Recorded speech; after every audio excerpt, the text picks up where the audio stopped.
Yangi haftada qor, yağmur yog'adimi? Assalomu alaykum aziz yurtdoshlar, kanalimizga yangi bo'lsangiz obuna bo'lishni unutmang. 21-24 oktyabr kunlari kutilayotgan ob-havo ma'lumotlari e'lon qilindi. Unga ko'ra Qoraqalpog'iston Respublikasi, Xorazm viloyatida havo biroz bulutli bo'ladi. Ayrim joylarda o'zgaruvchan bo'lib yog'ingarchilik kutilmaydi.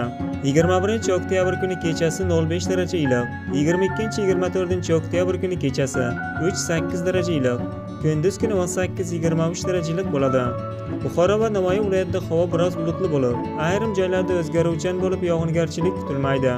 21 oktyabr kuni kechasi 6-11 daraja, 22-24 oktyabrda 8-13 daraja, kunduz kuni 21 oktyabr kuni 23-28 daraja, 22 oktyabr kuni kunduz kuni 25-30 daraja, 23-24 oktyabrda 23-28 darajalik bo'ladi.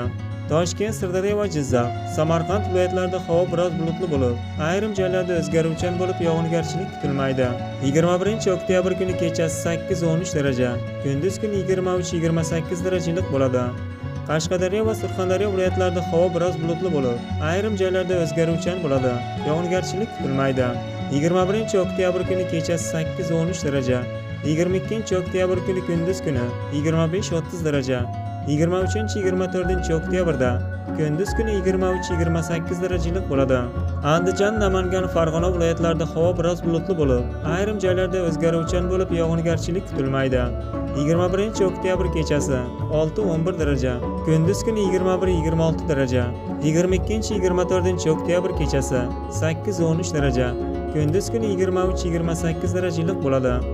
Respublikaning tog'oldi va tog'li hududlarida havo biroz bulutli bo'lib, ayrim joylarda yomg'ir yog'ish ehtimoli bor.